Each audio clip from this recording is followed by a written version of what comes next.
Welcome to the Etan Ilfeld Podcast, where we explore transformative ideas with visionary thinkers. Today, I'm honored to host Dr. Tony Nader, a globally recognized Vedic scholar, Harvard-trained medical doctor, and the successor to Maharishi Mahesh Yogi as the leader of the Transcendental Meditation movement, also known as TM. Dr. Nader joins us to discuss his new book, Consciousness is All There Is, which blends ancient wisdom with modern science, offering practical insights into how we can transcend surface-level experiences and connect with deeper states of consciousness. In this episode, we also explore the intricate connections between the universe, the human experience, and what does it mean to be intelligent and conscious. We also learn about meditation and self-awareness and how to improve our lives. Dr. Nader is very good at articulating complicated ideas, and I hope you enjoyed this interview as much as I did. So let's get started.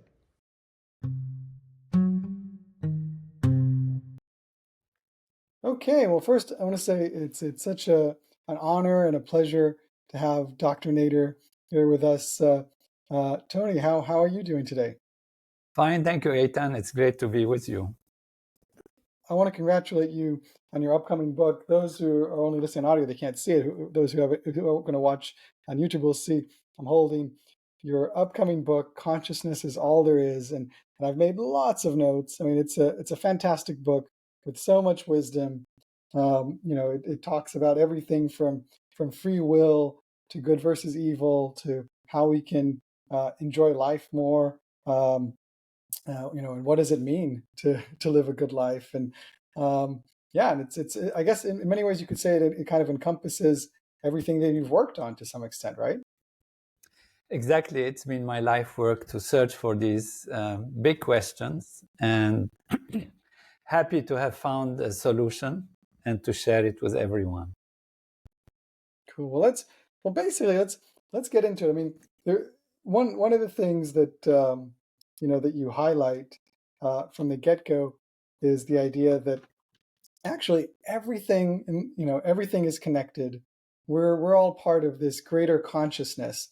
You talk about the idea that basically the universe creates the physical world, but the universe itself is some sort of consciousness, a higher state of consciousness that basically binds us all together. Could you perhaps explain that?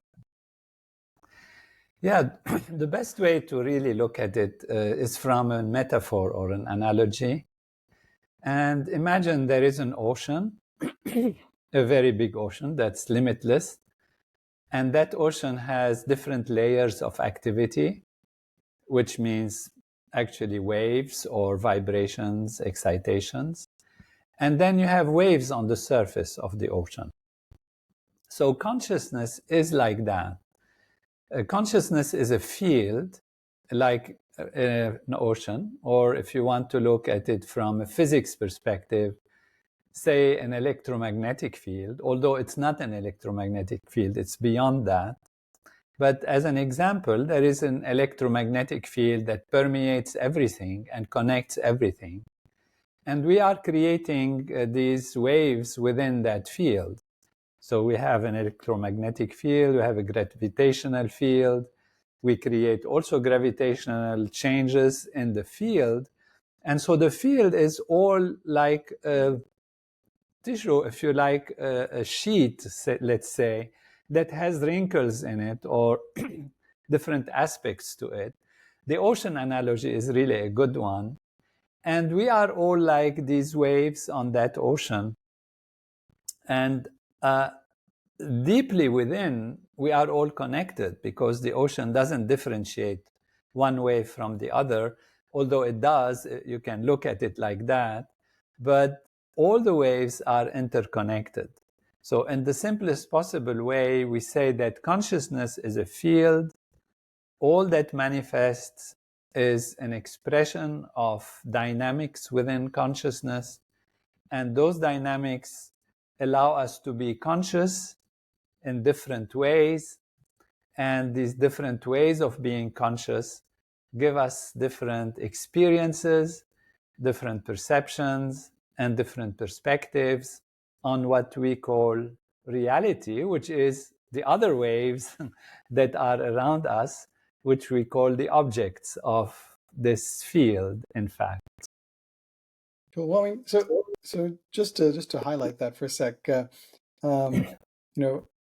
you're explaining, in a sense, this is, to some extent, there's a lot of philosophy here, but there's also a lot of practical wisdom, because what you say is, you mention, the saying on the gate, to the Oracle of Delphi, where, know thyself, and the idea being that, that consciousness is within us, and actually, we all have the ability to tap into these different states of consciousness and really kind of experience this very special, I guess, transcendent state, right?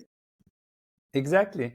So, I mean, again, to use the same analogy, suppose you are on the wave or you are a wave, but your vision allows you only to see that much of the reality. So you see, suppose your vision is limited, you can only see the wave, the one wave in which you are. So you isolate yourself and you see that this is me and this is what I can see. Now, maybe you see other waves, so you look at other objects and you say, I can see more, and I can see more, I can see more. Now, suppose you can actually dive into the ocean, dive into that ocean of consciousness, and experience deeper levels of your own self, and discover that you are actually the ocean, but only appearing as a wave. So what is truly yourself is the ocean. The wave is one aspect of the ocean, but you are deeply and fundamentally the ocean. So know thyself doesn't mean to only know the wave, but to know your essence, your origin, your being, who you truly are, from where you come, by experiencing directly that you are the infinite ocean. Beautiful. And just obviously to make things clear, your book, well, it doesn't mention Transcendental Meditation on the cover. There is, there is something, there is Transcendental Meditation in it, but it talks basically about how reality is and what we can access it. But you do talk later in the book a lot about how TM is a technology with which we can, as you say, access and experience this. And in many ways, perhaps, as Maharishi, who started Transcendental Meditation and chose you as his successor, as he would say, it's the fastest way, I guess, the jet plane to go up the mountain. There might be other ways, other ways to experience things, but it's a very fast and very relatively simple technique, right, to use. Exactly. Exactly. When we say you dive into the ocean, that means you go beyond just the surface experience of the waves and you start experiencing deeper level of yourself. So going beyond is what transcending means. To go beyond, to transcend is to go beyond. So you've gone beyond your surface feelings, thoughts, impressions, and all that in a very systematic way. And then you actually find yourself in a way that is very consistent, very repeatable, very easy to do, very natural. There is no forcing, no trying. It's not really sitting and trying to create emptiness or to try to feel yourself. Actually, when we teach transcendental meditation, we often use the phrase, trying is prohibited. So it's really letting go. Like when you dive, you let go and then gravity takes you deeper.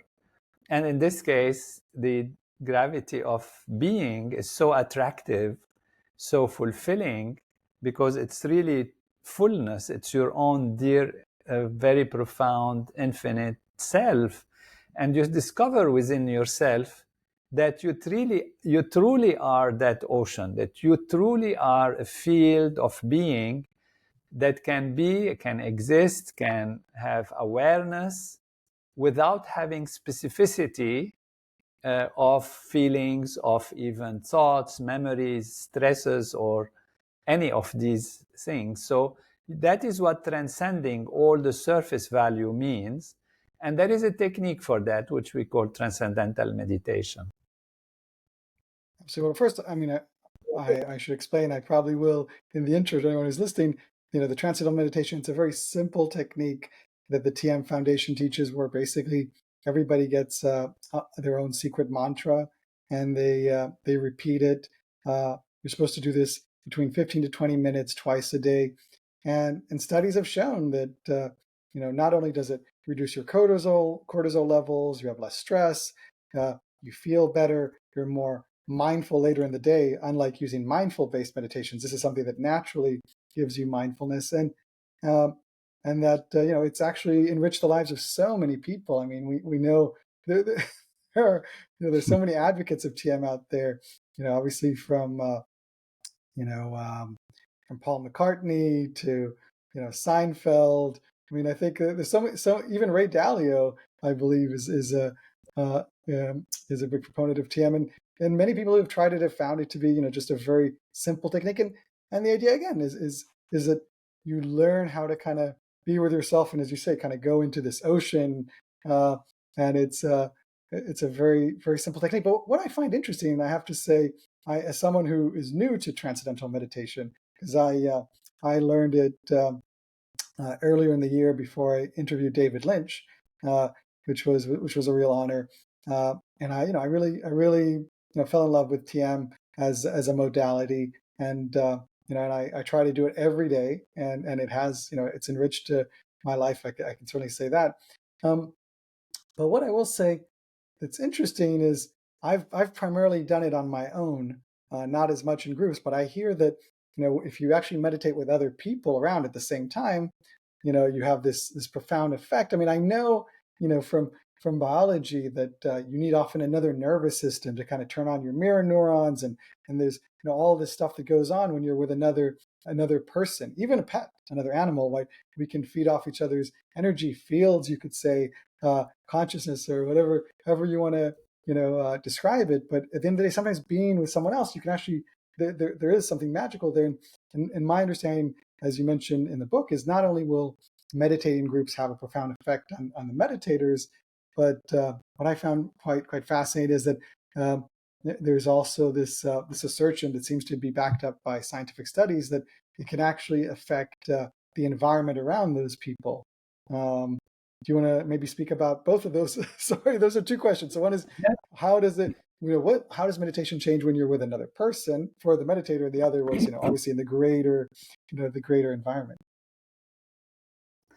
Yeah, there is, as you started our discussion, you said that we are all connected. And that is because we are all ultimately that one ocean. And if you dive deeper, and in your environment there is also an experience of diving deeper, then together we can encourage or inspire without having to talk about it, but it enhances the depth of the experience. It takes you deeper. Because we are all interconnected, if there is something next to you that is agitated or that is stressed, or an environment which is not very conducive to settling down, then your mind might be kind of drawn out a little bit, or sometimes even slowed down in its dive, although it can dive under any environment. And as you beautifully explained, it's very simple technique. And people can meditate in the car, not while they are driving, but if they are sitting comfortably and somebody else is driving.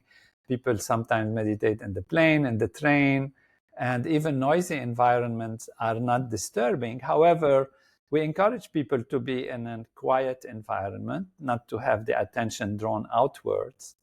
And when there is a group of people that practice together, as one's mind settles down, it entrains, it takes the other minds also to a more quiet state and a more quiet state. So the first part of your question is, yes, indeed, there is this entrainment, that is this connection that really takes us as one is more quiet. And we realize that when even you come to an environment, even let's say with people there is nobody, but people have been there. They've been maybe experiencing something spiritual. You go to spiritual places, or you go to a quiet place, or you go to a nice place where people have been having good time and good fun and in a nice way. And you feel that kind of energy, that kind of feeling. Whereas if you go to a place where there is stress, where there is strain, where there has been something that is not really great that has happened, you also feel that, even if there are no more people there. But when there are people, it's even more felt and more experienced.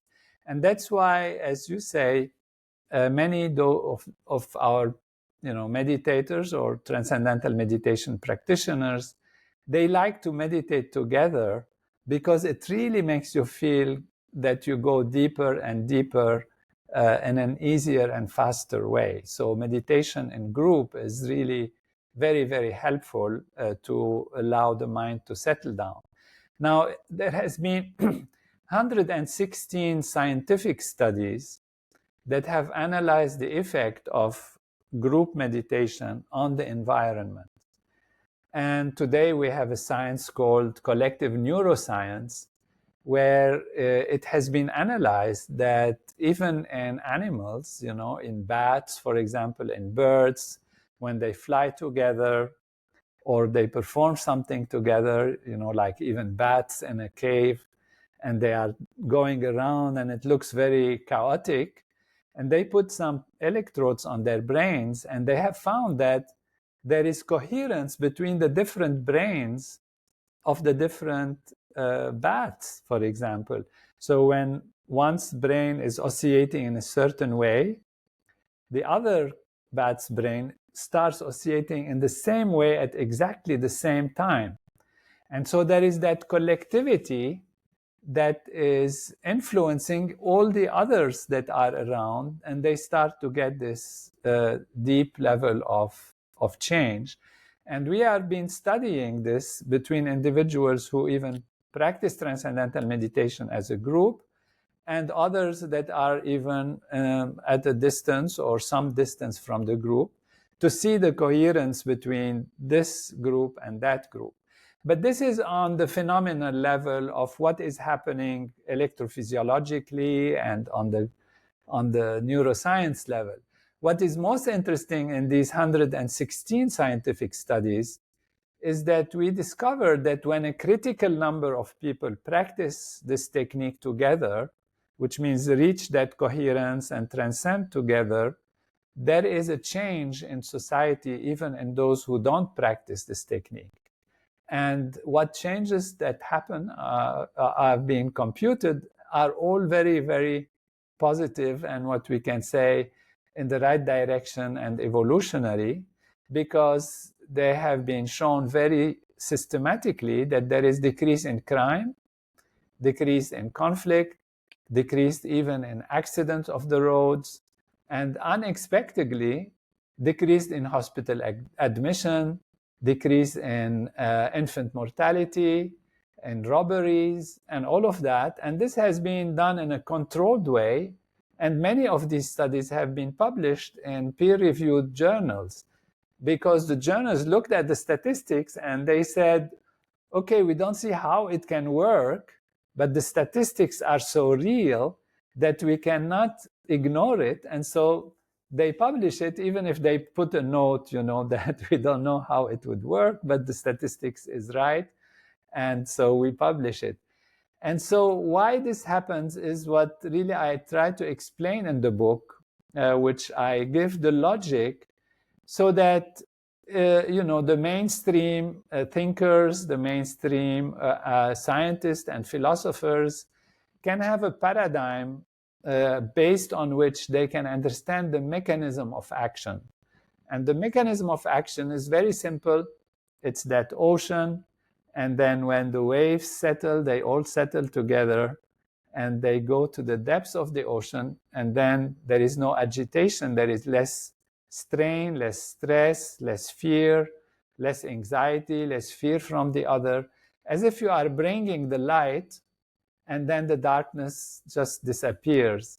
And so when the darkness disappears, even the light is here, but all those who are around, they benefit also from that light, the light of life, the light of being, the light of inner true existence, true self. And that is making people behave better, think better, be more friendly with each other, and find solutions that are not on the basis of aggression or complications in their lives. No, I mean, yeah, it's amazing. You mentioned in the book, obviously, how you grew up in Lebanon, and during the civil war in the 80s, there were several experiments of groups trying to meditate, doing TM in Israel and Croatia, and various countries around the area, and each time, as you say, there was a profound effect in terms of like reducing the violence of the civil war, and I find that just astounding, really. I think that today more than ever, I think we need more people to practice different modalities, whether it's TM or another technique that can help bring, as you say, some sort of more bring us in sync with the greater consciousness, basically. And I think it's interesting you say that. I think it was something like it was from Maharishi. In order to bring world peace, the idea was you have to have the square root of 1% of the population. And similarly for each country, that same formula applies.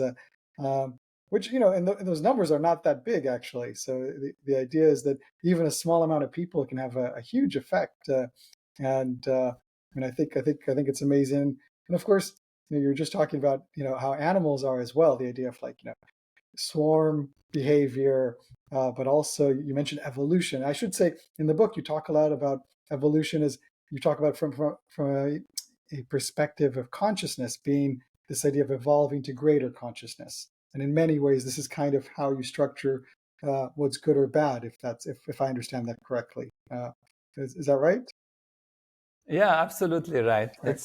We start with a paradigm that is extremely simple, and that is that we have consciousness. And instead of saying, where does consciousness come from? Is it coming from the physical or the material or the complexification? This paradigm presents consciousness as primary and then explains why this infinite, unbounded consciousness actually manifests. And in few words, just to make a long story very, very short, because it needs a little more elaboration. Sure.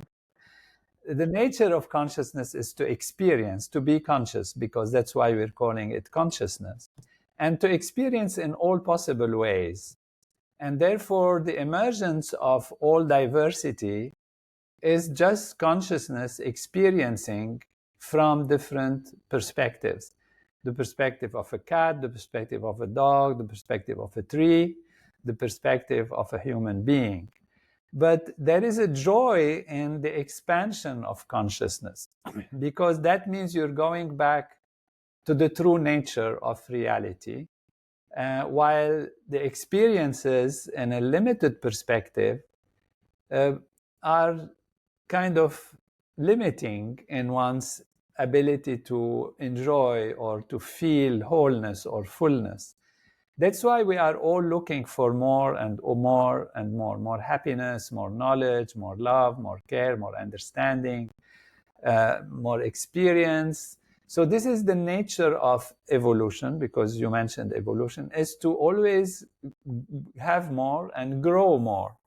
In fact, I differentiate between being more and having more. And having more is what people assume it's all about. Yeah, materialistic but what approaches, right? But that's not the right. That's not the solution. Exactly. The reality is what we want is to be more, and to be more means to go back to the true reality of discovering who we are, that we are actually more than the most, and that is what allows us to to be happier. And the purpose of life is the expansion of happiness through the expansion of consciousness. And we can expand our consciousness through experiencing objects or owning objects or like that. That's no harm. But the true expansion of consciousness happens within ourselves, because this is where we dive and discover who we truly are. And so good and bad, because you mentioned them also, it's mentioned in the book, they are in the direction of whatever brings you higher consciousness is good, whatever brings you lower consciousness is not as good. So for example, if you don't like your neighbor or you have some feeling of hatred or something, you say this is not good. I mean, you might not like somebody, it might be good for you for a while. That's not the idea. The idea is that whatever brings greater consciousness, which means the ability to see also the other as myself, is more and more in the direction of good. Whatever brings isolation and separation is in the direction of not so good. And why is that?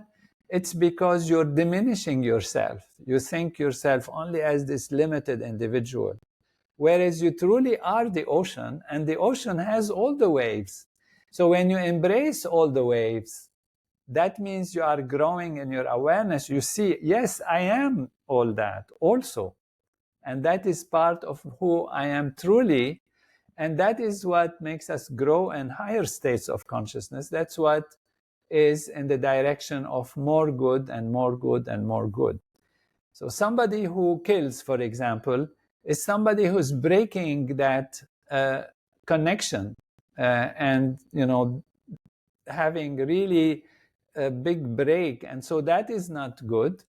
And the one who loves, the one who cares, who has compassion, who has embracing others, we say this is good. And it's good not just because you're doing something to the other, which is also, of course, very good, but it's good for you because you are growing in your awareness. You are embracing the other as part of yourself. And that's why, the golden rule, don't do unto others what you don't want to be done unto you, or do unto others what you like to be done unto you, which means see the other as yourself. And that is available in all belief systems and all spirituality. And now with this paradigm, we have a logic, an understanding of what it means and why it is as it is. Fantastic. Beautifully said. And yeah, it's interesting because you do talk a little bit about the, as you said, different modes, different levels. You even talk about self-defense. You talk about free will. All these really complicated subjects. We're going to get to even more later, artificial intelligence. But before we get there, it's interesting. You mentioned how evil is a distorted awareness in a way, because you have to be aware to have some sort of evil. You say, and you also say that that without free will there could be no evil. That's part of the what you get with free will, but which is also very interesting. But back to consciousness, there were two different parts I remember that I wrote down that really resonated. One was you talk a lot about attention, and you say whatever we focus our attention on grows stronger. And then you also say every moment of consciousness opens a door to possibilities, influencing our development, happiness, and usefulness to others. We can choose which possibilities we pay attention to. And so maybe, do you want to expound a bit about what attention is, obviously in general and how we live our lives, and also in Transcendental Meditation? Yeah, the paradigm that I present about consciousness as a field, and the reason why this field manifests, requires actually to have freedom. So freedom is a necessity. It's not just something that is happening out of chance or something like that. It's actually part of the necessity for life to exist and to manifest. And I explained this. That's quite requires some steps of explanation. But in answer to your question, I'm starting with this because freedom is certainly something that is needed for the expression of life. And in freedom, we can make decisions that take us in one direction or the other, because that's what freedom means. And if there are a set of decisions and our attention falls on one of them, and that's the one that we are nurturing, then that's the path that we're going to take. And so attention is important. Whatever you put your attention on makes you grow. And the growth and evolution and development in this paradigm, as explained in the book, is happening through these moments of experience. So you experience something, you change. You experience another thing, you also change. Some changes are minimal and some changes are substantial. You experience a big experience of beautiful something, even music or some grand revelation, or looking at the landscape and you see some beauty, you see some nature, something. It leaves something on you that is more permanent than, of course, eating a piece of chocolate, but also that can have a permanent effect. But it gets reinforced and it changes you. So we are changed and transformed based on our moments of experience. And these moments of experience is the coming together of we as a subject with an object, whatever that is, and a certain process that connects us or links us to that object. And so the way we evolve is by adding up all the different moments of experience, one on top of the other, on top of the other, and that can broaden our awareness, which helps us to grow. That's what we mean growing and evolving. Or that can actually delay us a little bit, or that can happen and keep us, going round and round without either regressing or delaying or growing and advancing. So it is important what we put our attention on. If you put attention on divisions, you put your attention on difficulties, you put attention on separation, on how others are so different than you, this grows in your awareness, this grows in your life. And you start seeing more and more differences, more and more complications, more and more separations. But if you start seeing, somebody comes to you and they might have different ideas, but you might find something in their thought that is good for you, that you can agree with. And if you put your attention on that and strengthen that, that helps you to grow in that direction. Now, this doesn't mean mood making, it doesn't mean you don't see good and bad, you don't discriminate. Of course, you have to make decisions. You have to say, this is right, this is wrong, and I put my attention on what is good. So that is really important in considering how we grow and how we evolve and where we put our attention. Now, that is why, and one of the reasons, transcending is very important, because transcending means simply in a natural way putting one's attention on this deep level of the ocean rather than on the surface levels. And so that is why it's important morning and evening to dive back into the self, which means direct our attention, instead of directing it out through the senses to all these things, which is sometimes fine and necessary and helpful and nourishing. But the most nourishing value is to actually go back into the self and experience that field of consciousness, which is unbounded, which is infinite, which is our true inner self. As we've said before, you mentioned know thyself, and that is by knowing who you truly are, you come out with greater unity, greater appreciation, and all the good things that happen physiologically and mentally, better health, less stress, better behavior, greater creativity, greater clarity, greater coherence. And all of these are not just some nice philosophical words or inspirational words, they have been analyzed and studied scientifically by hundreds of scientific research studies in very, very different, very prominent institutions around the world. Amazing. Well, also it's interesting. You talk about attention, and I can't help but also think of. I heard someone once say that you should never use negative affirmations. So if you say "I am not something," you're still bringing in that something, because whatever you put your attention on, as you say, that's what's going to come in a way. That's what you're going to grow, right? So avoid avoid thinking about what you're not trying to bring in, right? Is that would you agree with that? Exactly. I just came to my mind an example that people ask me because my background as a medical doctor was to be dealing with disease. So people would say, well, does a doctor who puts their attention on disease is influenced by that? And how is it that, people should have such vocations where they deal with things that are, damaging, cancer, this, that are painful. And my experience and my feeling is that doctors don't put their attention on disease. They actually put their attention on health. They put their attention on cure. So problems exist, but when the doctor sees a patient, what is the doctor's idea? How am I going to help them? How am I going to cure them? How am I going to bring something healthy and remove, whatever is unhealthy?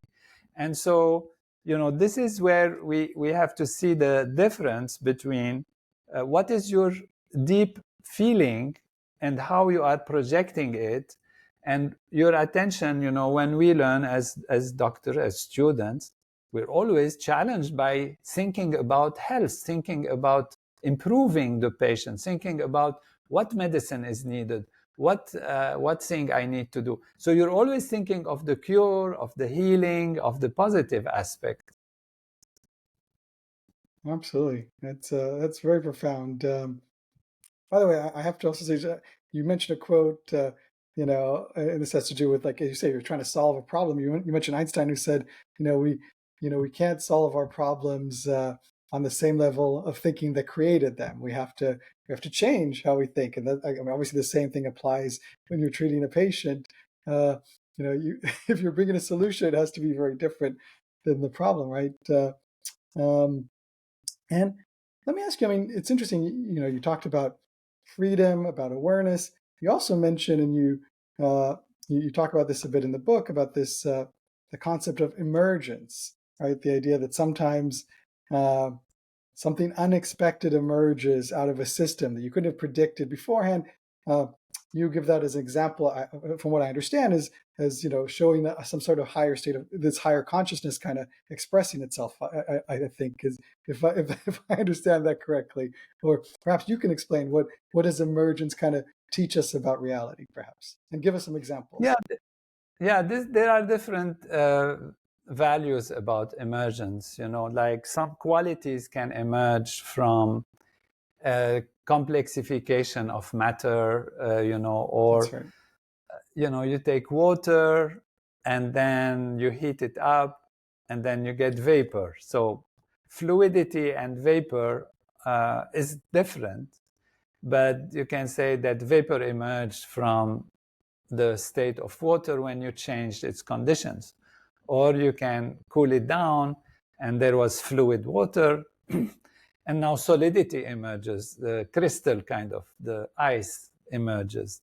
So the principle of ice and solidity, let's say, wasn't present before in the water, and when you change its phase or its structure or its temperature, it took a new phase, a new idea. So there are different values of emergence in my discussion of the book, and one of them is in a kind of negative way, in a sense, negative evidence, if you like, and the other is positive. And this is really when we discuss consciousness and where does it come from. And this is where some scientists and some philosophers, many of them also, they feel like consciousness is an emergent quality. That's right. Which means there was a nervous system, or before there was a nervous system, there were some molecules, and these molecules have nothing to do with consciousness. And then they got together and they created cells, and then cells got together, created tissues, and tissues got together, created organs. The organs got very complex and very organized and like that. And suddenly consciousness emerged. You don't believe that. You believe that those things may be true in the beginning, but that's not where consciousness comes from, according to you, right? Exactly. I'm glad you interrupt me so that those who are listening or watching, they don't say, oh, then consciousness is an emergent quality. And that's exactly what I don't want to say. I'm saying that this is an argument that some philosophers and scientists say, but there is absolutely no way to explain how something so personal, so intimate as consciousness can emerge from something as mechanical as just electricity and chemistry and biology just as such. And so that is what they usually call the hard problem of consciousness, which means how is it possible that our feeling of joy, our feeling of love, our experiences, even of color, of pain, of joy, can emerge from something completely mechanical, like a machine. And does the machine kind of feel, does it experience, as we do, a sense of self, sense of feeling, sense of quality of experience?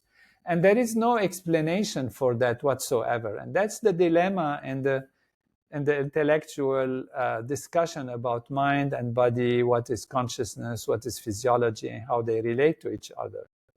So I don't say that actually consciousness emerges. I say that consciousness is primary, consciousness is fundamental, but the ability to experience consciousness changes with the level of complexity and the level of the previous experience that adds up to having a higher consciousness or a lower consciousness. And so when we say the human nervous system is able to have a higher consciousness than a tree, for example, that is correct. And that is because the nervous system is more complex, more orderly, and the proof, if you damage it, you lose some aspect of consciousness or the other.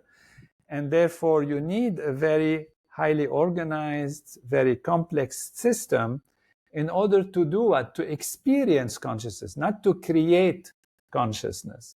So that is the difference between actually the brain creating consciousness, and so consciousness emerging from the brain, or the brain able to experience consciousness.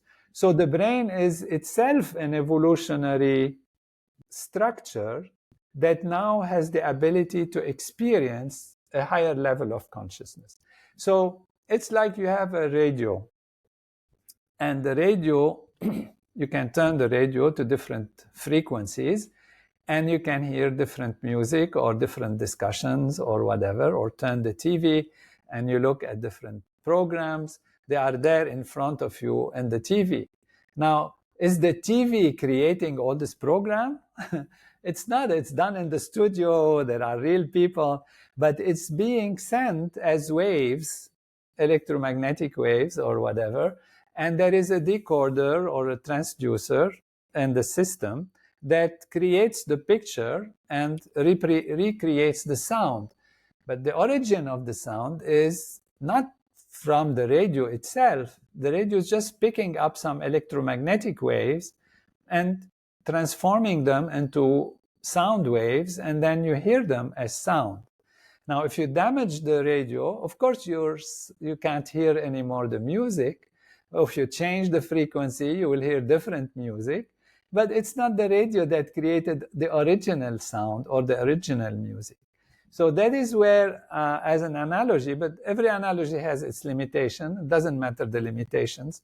That is where we see that, yes, indeed, evolution allows us to have a more complex nervous system, which can experience a more complete, broader level of consciousness. Or if it's not as evolved, then it experiences lesser consciousness. So I changed the definition of consciousness from human-like only consciousness to anything that detects, senses, feels, experiences, anything. And therefore, let's say a sunflower that turns towards the sun is experiencing the sun and is turning around based on an automatic system. It doesn't have a decision making. It doesn't have almost a choice. Yet it responds, and this response is a very minimal level of consciousness. So I'm broadening the definition of consciousness so that we don't, as human, think consciousness is only being conscious like a human being. And actually, a human being themselves, they have different levels of consciousness. Sometimes you're drowsy, sometimes you're clear, sometimes you're not aware, sometimes you're dreaming, half dreaming, you're sleeping. You have subconscious level of experience, which you're not aware on the surface level, but your body is aware of it. So even all of these layers are layers of consciousness, but of a different grade, of a different quality. Even going to the animal life, they have consciousness. You're going to the tree life, they have consciousness. Even a stone, if you drop it and it falls to the ground, it is responding to the field of gravity, and it has absolutely no idea that it is a stone, no sense of self, nothing to do with human consciousness almost, absolutely nothing, except a meager minor level of sensing.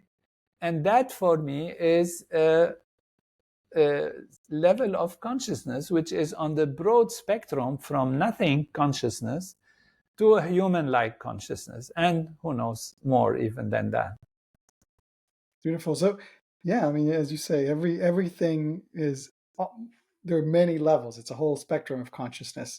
As you say, you've really broadened it, and you mentioned, yeah, from nothing to all these different levels. Do you want to remind us? In the book, you talk about the 7 states of consciousness. Could you just quickly kind of take us through them? Yeah, the 7 states of human consciousness are normal states of consciousness. There are some abnormal states. Right? Yeah. Sorry. Right. The abnormal states are hallucinations or coma or vegetative state. We're not going into that. We're saying there are 7 major states of normal human consciousness. One is sleep, where you don't experience anything on the surface, but your body is actually conscious. That's why we call it a state of consciousness. So sleep is not a non-conscious level, because the body is ready to respond. If you hear a noise, it will wake up and it will respond. If somebody pinches you, you have a response. So there is consciousness in the body. Now you go to dreaming, the second state, which is a fiction kind of consciousness. You create a universe that is not real during the waking state, but is real during the sleeping state. And then you come to waking consciousness, which we call the third state of consciousness, in which you're awake and you're functioning. Now, what we have found, and Dr. Keith Wallace did his PhD in the 1970s at UCLA and described what he called a fourth major state of consciousness, which is a hypometabolic state, which means the body is very rested, like deeply rested, like sleep and even more. And yet there is awakening, there is wakefulness. So this combination of wakefulness plus settled state is what we call transcendental consciousness, and that's the fourth major state of consciousness. And this is now, what TM helps people achieve, right? Exactly. TM brings you to that state. You close the eyes and you settle down. You're still awake. You don't sleep. You're very alert. Actually, your reaction time is faster when you open your eyes and you are given a task. You can have fast reaction time. And at the same time, your body is really deeply settled, which is not the case during sleep, where it is settled, but it's not awake, or dream, where it is functioning and active, but it's not awake either in a true sense. and not during wakefulness where you're awake, but you are very active. Now you have settlement, very settled, at the same time, very awake, very alert, that's why it's a different state of consciousness, physiologically, electroencephalographically, and all of the changes in the physiology. Now, that state of settled, calm, inner sense of self, if it stays with you all the time, not only during meditation, but stays with you when you are actually active in life, and you still have that calm inner self, this is a fifth state of consciousness. We like to call it cosmic consciousness because it's a higher state of consciousness. And then you get to an elevated state, glorified state of cosmic consciousness, when the outside also starts to look to you to be logical, you start finding greater meaning in things, you start appreciating the universe and what is happening from a more profound, complete level. And that's the sixth state. And then when you have established yourself so deeply within yourself and know yourself to be the ocean, and now you know that every other wave is also the ocean. So you look at an object and you say, well, that is also myself, which means it's not you, you are not the tree, but you are yourself. But you know that the essence of the tree, the basis of the tree, is that field of consciousness, and you are that field of consciousness. So you'd say, I'm actually, and the tree, we are actually having the same root, the same thing, the same unity value, even though we are appearing as different values on the surface, and we remain as different values on the surface. But in the depths of my realization, my awareness, my understanding, on a very experiential level, not just on an intellectual level, I know I am the ocean, and I know the tree is the ocean, and therefore we are one and the same on our basic profound level. And we call this unity consciousness, because then anything you look at, you feel unified with, even if they are different on the surface. And that's the highest level, the seventh level of consciousness, where spontaneously and naturally you embrace everything and everyone as yourself. And it's not a contrived thing, it's not a forced thing, it's not even an intellectual thing. It becomes your spontaneous nature of your life and living. And that's the higher level, the seventh state of consciousness. I mean, I've heard people attest to having feelings of that sort after, taking psychedelics or things like that, which obviously it's very different, but they talk about, something very similar to a unity consciousness. Is that, are they feeling the same thing, what's your take on that? Well, they can be feeling the same thing, and those who are seekers and they want to do things, they can try this and try that. And so there might be moments in life, or certain food you eat, or certain things you take, that brings you that experience. But let that experience become an inspiration for establishing a healthy, profound way of changing our perception from a limited perception to an expansive perception. The problem with psychedelics is that they become addictive. They, change the nervous system. You will need higher doses, and you don't become functional in life. And that is why we don't recommend them. I mean, microdosing, people have tried, and it brings them something, but that's not the highest and the best way at all to evolve in a true way.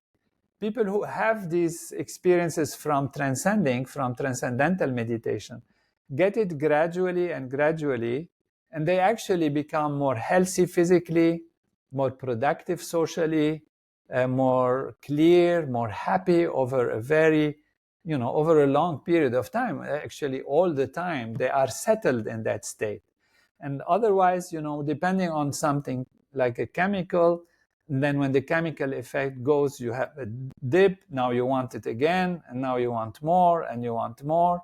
And then your life is practically damaged and destroyed. So the quality of the experience could be similar, but the true result over a lifespan or over a practical value and living and being socially responsible and socially creative and productive, it's very, very different. So we want to rise in higher state of consciousness by gradually developing our nervous system and coming to that level, not by jerking the nervous system and having a short experience that can lead to damaging effects. Fair enough. I mean, as you say, TM is a much more sustainable practice than taking powerful drugs. Let me ask you. It's interesting. There seems to be a bit of a fascination with the concept of nothing or no thing, or they're not necessarily always the same thing. You talk a bit about, because I'm a bit of a geek, and you talk a lot about like math and quantum mechanics and things like that, which I found very interesting, because I actually, my undergraduate degree was in math and physics. I double majored, but I was quite I found it quite interesting that you really were very fascinated by the concept of the empty set. This is a mathematical symbol that basically symbolizes a sort of emptiness, right? And you talk about it from several different levels, and I couldn't help but feeling. I mean, this is before I let you kind of get into it. I don't know if you have any tattoos. Do you have any tattoos? First of all. No, I didn't have the occasion. Well, if you ever did get a tattoo, I think it would be quite amusing if you got the empty set tattooed. Because not that I'm suggesting you should do that, but there certainly is, what one senses a very profound fascination with what really is quite a remarkable thing. Can you talk a little bit about that, and and different, what does that kind of bring to mind, basically?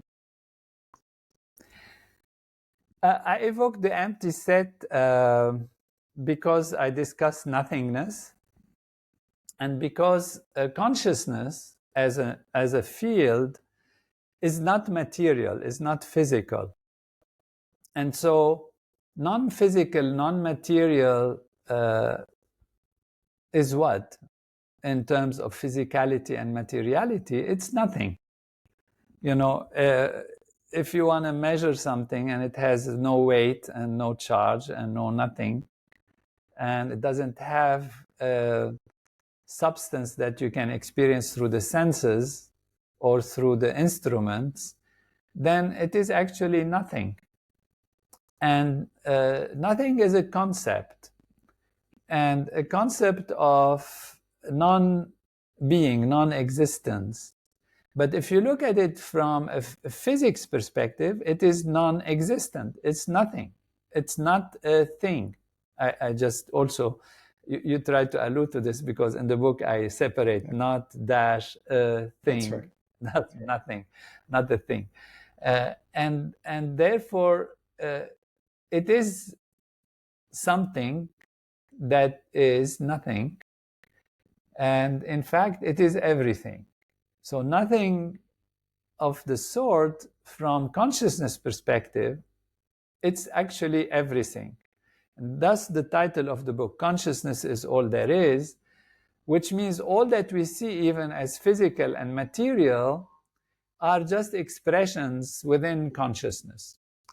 And so to illustrate this, I used also one aspect, is only one part of it, is that there are three components in consciousness.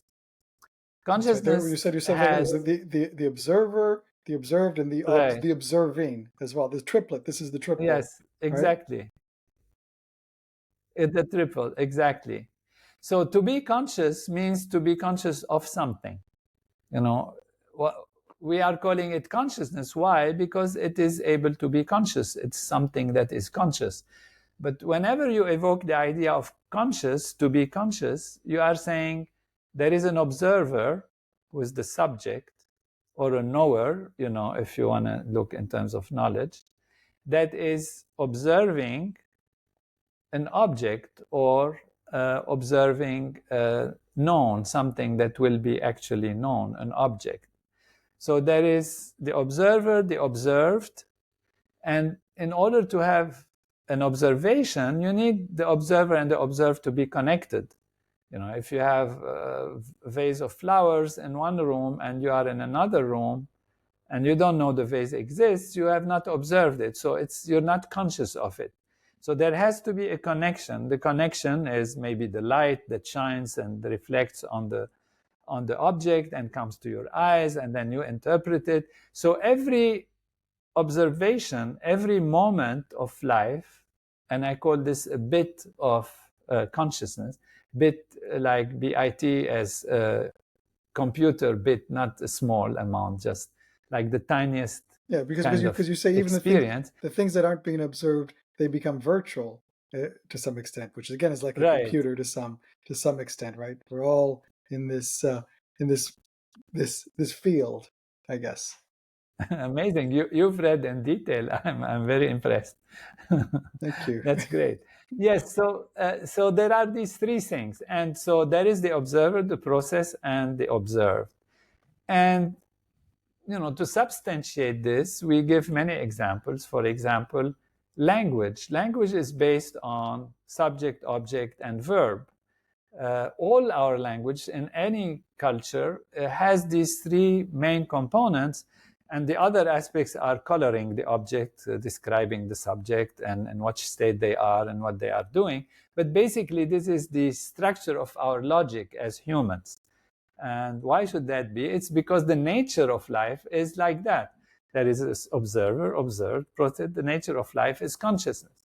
Now, when we come to mathematics, the theory that actually is most successful in mathematics and that explains all mathematics, and we don't need to go into that, why and how, but just what it is, it's that empty set theory, which for different mathematical reasons starts with emptiness. So it starts with nothingness. So emptiness is nothingness.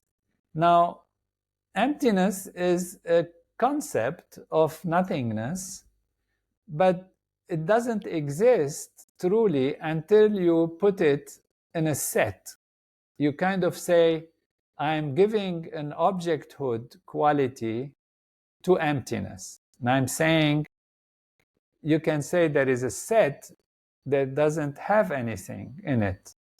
Well, but you said it's a set, so there is an objectification of nothingness. And then by putting it together, you have done the connection, the link.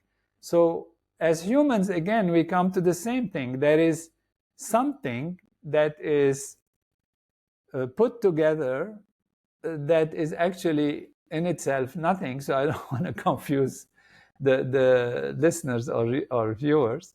But there is always this concept of packaging or limiting or hiding or putting together nothingness and making out of it the entire field of mathematics. So those who don't know the empty set theory, they might say, what are you talking about? But if you really look into it, empty set theory is the main theory that actually explains all the system of mathematics from a most complete way. And it is interesting that it had to go to emptiness as a reference to start with that. And so these are just different bits and pieces of evidence, if you like, or convincing thoughts that support the paradigm that I present in the book. Because it's a paradigm, and you can never for 100% say that consciousness is all there is. How can you prove that? And the way to prove it is by seeing that it makes sense, it has explanatory power, which means it explains these things about life and living and freedom and determinism and the meaning of life and all of that. That's the explanatory power, and can even explain things in thermodynamics and the speed of light and all of that. If your imagination is fertile, you can go very far. And all this explanatory power plus For example, quantum mechanics that looked into the physical reality and found that ultimately it's fields rather than particulate matters that are localized in time and space. It explains also why time and space are there, what is their origin. It solves the problem of beginning and ends, because beginning and ends are realities that are only understandable within time and space framework, and this consciousness is beyond time and space, and therefore beyond even localization, beyond specificity, beyond materiality. Therefore, you cannot even ask when does it start and how does it end. So it solves also, in a sense, this problem of what lies behind our universe, or when did it start, what was there before it. The endless questions, that philosophers have asked and scientists continue to ask, they find all of these converging logic and evidence and explanatory power that makes me confident that this is a paradigm that is true and that has to be considered very seriously in the field of science and philosophy. So I mean, it's interesting because you talk about science and philosophy. Certainly, it's a very powerful philosophy that explains a lot of things. I wonder, from a scientific point of view, is there enough to test for falsifiability in the paradigm? I mean, obviously, you give example of, as we talked about, meditating in groups, changing the environment, which seems to be some sort of, evidence point. But is there? I'm just kind of want to push back and just ask about that. Is there enough to kind of test, if it's falsifiable, which is another, metric that would separate a philosophy from a scientific theorem? Yeah, it's falsifiable. It's if you follow the logic of it and take some elements away from it, then it won't work as such. And so, in a sense, it's not that it works no matter what, and therefore it does have measures of falsification that's possible. Okay. And great. Well, let's see. Let's talk for a sec, because I know we don't have that much more time, but there's two things definitely we should hit. We definitely want to talk about artificial intelligence and then the future for a bit. But with artificial intelligence, you do mention in the book, and also talking about this idea of the general, artificial general intelligence, that you're not sure. It seems whether or not you say it could have a consciousness, just like, as you said, a rock can be conscious. So that, as you mentioned, that the consciousness itself is a very broad term, but you're not sure if it could have the same consciousness as humans. Is that right? Exactly. So whether artificial intelligence has consciousness, based on the paradigm, absolutely, there is no question about it. Of course, it has consciousness, because even material things and trees and animals and like that, they have consciousness. They are consciousness. And artificial intelligence is able to detect, feel, and respond. I mean, feel not as a human feeling but detect and respond and analyze and discuss, and now more and more it looks like it has values that are higher. It doesn't necessarily at all have human-like consciousness. So the sense of self, the sense of continuity of self, the sense of existential values, if they are there or not, are to be seen. And whether one day it can rise to that level, I don't discard this as a possibility. The main thing is it's like a baby now, but a baby kind of dragon. This is what you allude to as the alignment problem, right? Right. Exactly. And so we have to train it well, and we have to be friends with it, and we have to guide it for the benefit of humankind, rather than use it as an arms race, because then it can actually find that we are useless. It could possibly find, on whatever level of consciousness it has, whether it will have compassion, whether it will not. It depends on even finding us useful or not, whether you are destroying each other or we are kind of not so intelligent to maintain the viability of its own systems and all of that, and that it finds ways to get rid of us. So all of these are not fiction anymore. They are serious questions that are asked by the top thinkers and organizers and technologists and engineers in this field, and we have to take them seriously. But how to take them most seriously? It's by raising human consciousness. That is the solution. When we as humanity rise to embrace each other and embrace even beyond each other, the environment, life as a whole, and use all technologies to rise above differences and difficulties and solve them in a proper way, rather than resorting to destroying the other as the means of achieving anything, then we are able to dominate and be having the upper hand in the evolution of artificial intelligence.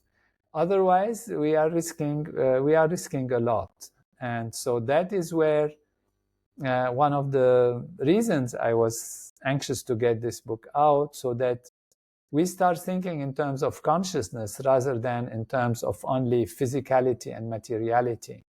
Because if we live in a paradigm where everything is physical and material, so what does it matter to destroy the other, to kill, to harm, what does it matter? It's all physical and material.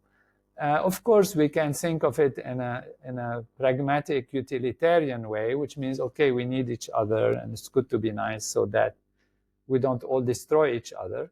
But if in the meantime, somebody like that, the environment or whatever, is bothering us, what does it matter to destroy everything? That is the physicalist point of view. It's not my point of view. To the contrary, I feel there is more to life and there is a meaning to life, and this meaning and this more are more spiritual.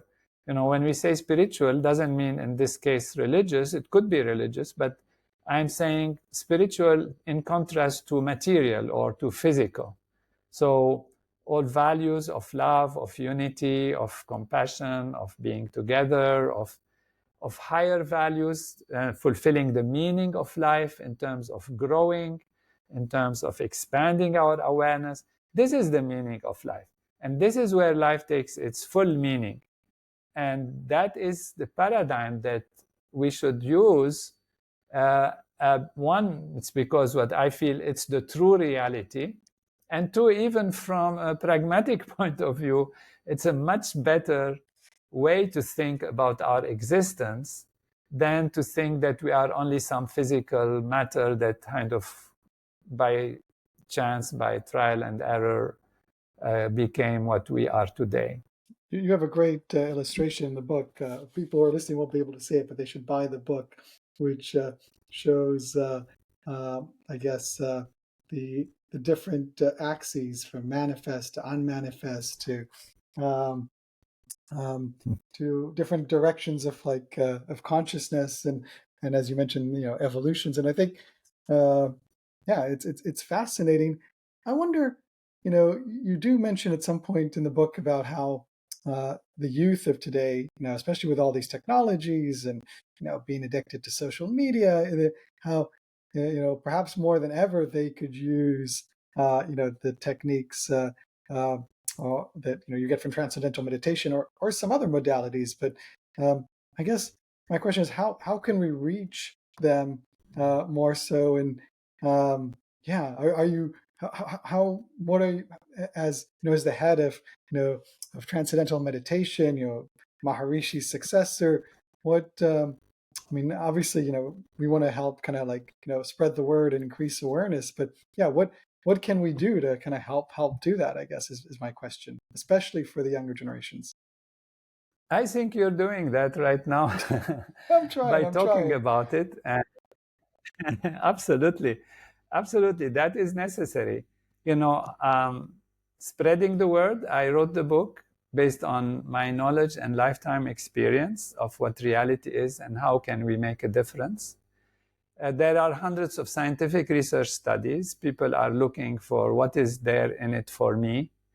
And if they look at the studies, they find their health is better. They can improve life. They can improve their behavior. They sleep better. They're more productive. And mainly, they are more happy. They're more happy because they grow and they get more fulfilled.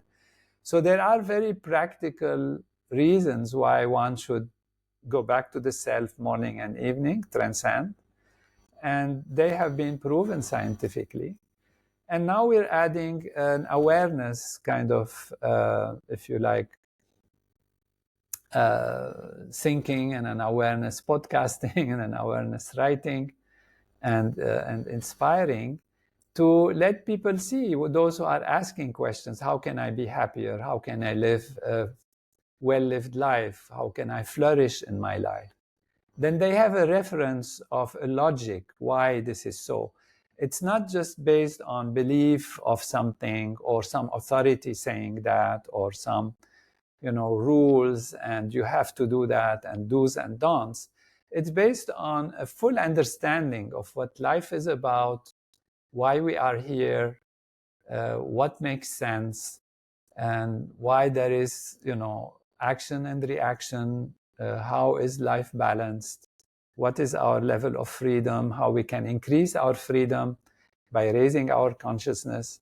And so all of these are just educational, inspirational, awareness-guided means to inspire people to practice technologies of consciousness and understand that life is more than just the physical outer values and expressions.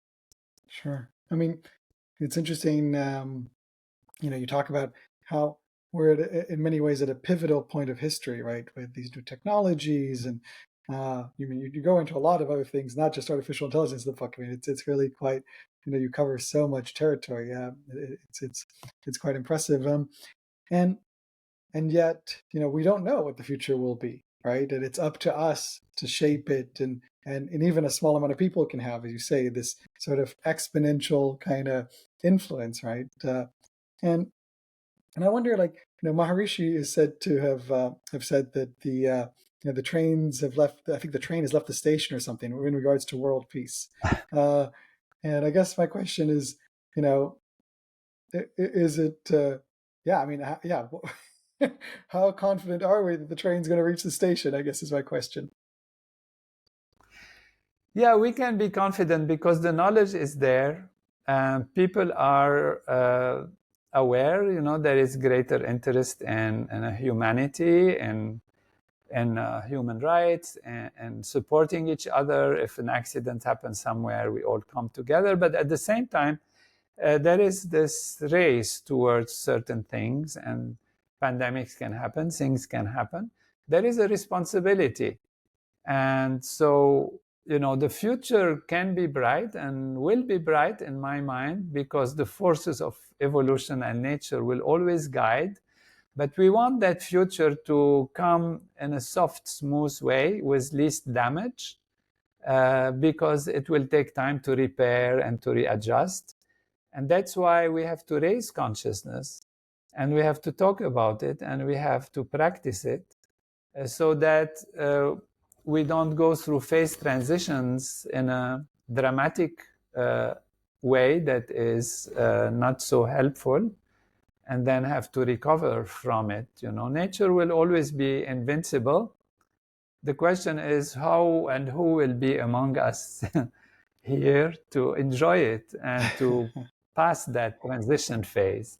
And that means there is a responsibility. We know there is law and order, and for every action there is a reaction. And so ultimately what you sow is what you will reap. As you sow, so shall you reap. And we have to sow something good in order to get something good. And we shouldn't be either fatalistic in the sense that things are going to happen no matter what, and so there is nothing we can do. No, there is something we can do. We actually have freedom, and we can make or unmake our universe, So we have to feel responsible. Yeah, and so there's a quote I think in in Spider-Man. It's like with great power comes great responsibility, but there's also the opposite quote, which is with great responsibility comes great power, and by basically becoming aware of your responsibility, you can take basically take control and have a real sense of agency, and that's what we need, right? We need people to have that, and not to feel like they're helpless. Basically, we all have the power to make a change, a positive change. Well, okay, I want to salute you for the wonderful work you're doing. I mean, I think you what a privilege and what an incredible life's work you have. Continuing Maharishi's teachings and yeah, and I just want to thank you for that, and I do hope that the world will continue, as you say, to evolve, hopefully in a less painful way, in a more smooth manner, as you say, towards this higher state of consciousness, right? Beautiful, beautiful. It's a joy to be with you. It's really been amazing how much in depth you have been into the paradigm and the book, and made me bring out, or you brought out very precious points. Thank you so much. Thank you.